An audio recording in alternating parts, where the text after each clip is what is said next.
Yo, what's up, Israelites? This is your boy, Y'all's Chosen One. Hold on. Let me make sure I got this now. You might be able to hear me now. What's up, y'all? This is your boy, Y'all's Chosen One, man. We are going to continue in the book of Jasher. I had to take down my chapters 58 through 61 in the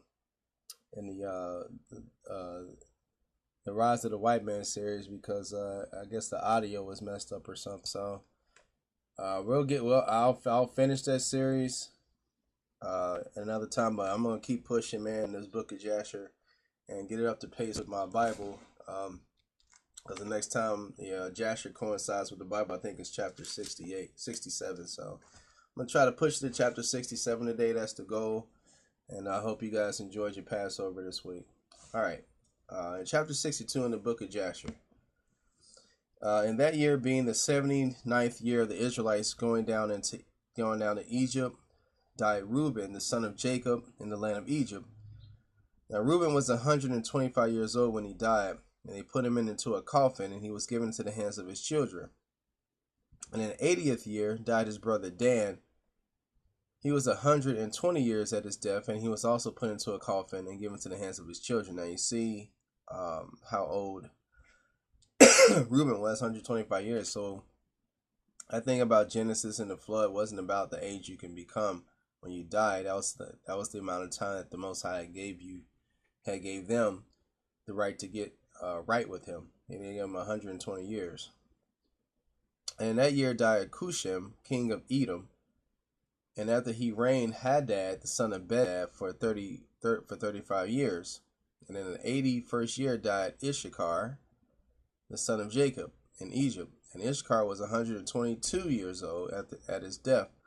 And he was put into a coffin in Egypt and given into the hands of his children.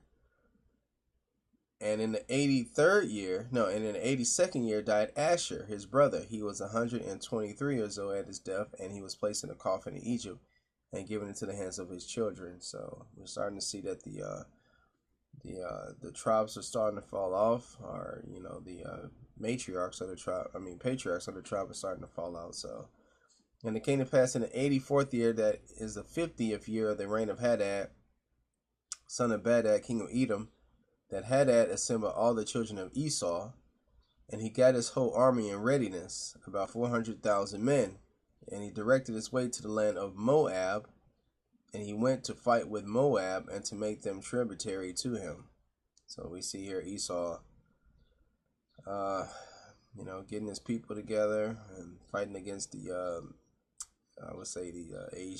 Chinese Asians.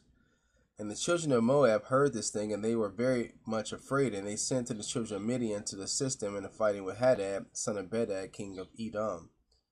And Hadad came into the land of Moab, and Moab and the children of Midian went out to meet him. And they placed themselves in battle array against him in the field of Moab, and Hadad fought with Moab, and there fell of the children of Moab and the children of Midian many slain ones, about 200,000 men. The battle was very severe upon Moab. And when the children of Moab saw that the battle was sore upon them, they weakened their hands and turned their backs and left the children of Midian to carry on the battle. So the people, these Moabites, caught upon these Midianites, and when they saw that they couldn't win, they left them there to fend for themselves, even though they called for their help, and they were getting their tail kicked. And the children of Midian knew not the intentions of Moab, but they strengthened themselves in battle and fought with Hadad and all the hosts, and all Midian fell before him. And Hadad smote all Midian with a heavy smite, and he slew them with the edge of the sword. He left none remaining of those who came to assist Moab. And when all the children of Midian had perished in battle, and the children of Moab had escaped, Hadad made all Moab at that time tributary to him, and they became under his hand. And they gave a yearly tax as it was ordered, and Hadad turned and went back to his land. So, rather die than lose your freedom, I guess, huh? I don't know. Some people rather live like a coward and be under someone. I don't know.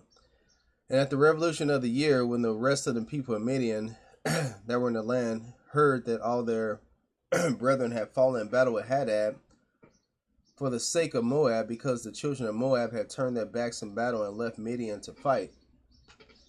Need some music here. All right.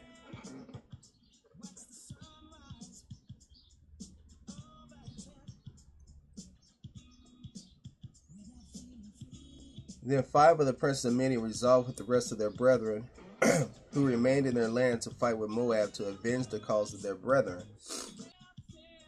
And the children of Midian sent to all their brethren and the children of the east, and all their brethren, all the children of Keturah, came to assist Midian to fight with Moab. And the children of Moab heard this thing, and they were greatly afraid that all the children of the east had assembled together again for battle. And they, the children of Moab, sent a memorial to the land of Edom to Hadad the son of Bedad, saying, Come now unto us and assist us, and we will smite Midian. But they all assembled together and have come against us with all their brethren, the children of the east, to battle, to avenge the cause of Midian that fell in battle. And Hadad, son of Bedad, king of Edom, went forth with his whole army and went to the land of Moab, to fight with Midian.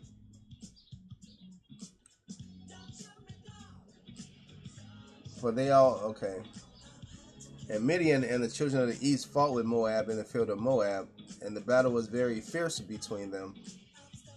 And Hadad smote all the children of Midian, and the children of the east with the edge of sword. And Hadad at that time delivered Moab from the hand of Midian, and those that remained of Midian and of the children of the east fled before Hadad and his army. And Hadad pursued them to their land, and smote them with a very heavy slaughter, and the slain fell in the road. And Hadad delivered Moab from the hand of Midian, for all the children of Midian had fallen by the edge of the sword, and Hadad turned and went back to his land. And from that day forth the children of Midian hated the children of Moab, because they had fallen in battle for their sake. And there was a great and mighty enmity between them all the days. And all that were found of Midian in the road to the land of Moab perished by the sword of Moab. And all that were found of Moab in the road to the land of Midian perished by the sword of Midian. Thus did Midian unto Moab, and Moab unto Midian for many days. And it came to pass at that time that Judah, the son of Jacob, died in Egypt, in the 86th year of Jacob's going down to Egypt. And Judah was 129 years old at his death. They embalmed him and put him into a coffin, and he was given into the hands of his children. And in the 89th year died Naphtali. He was 132 years old, and he was put into a coffin and given into the hands of his children. And it came to pass in the 91st year of the Israelites going down to Egypt, that is in the 30th year of the reign of Zepho, the son of Eliphaz, the son of Esau, over the children of Chittim. The children of Africa came upon the children of Chittim to plunder them as usual, but they had not come up upon them for these 13 years. And they didn't know that Zepho was a very high military rank guy, and they had it coming to him.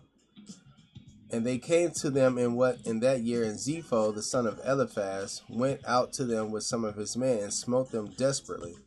And the troops of Africa fled from before Zepho, and his slain fell before him.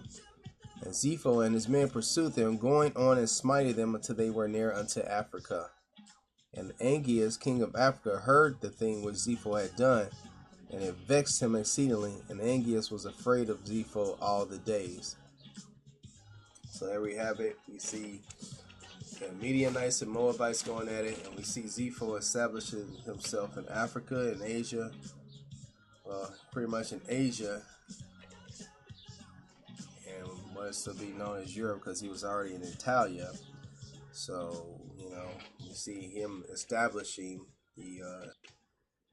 his Edomites and everybody, and now they're starting to contend with the Africans as well.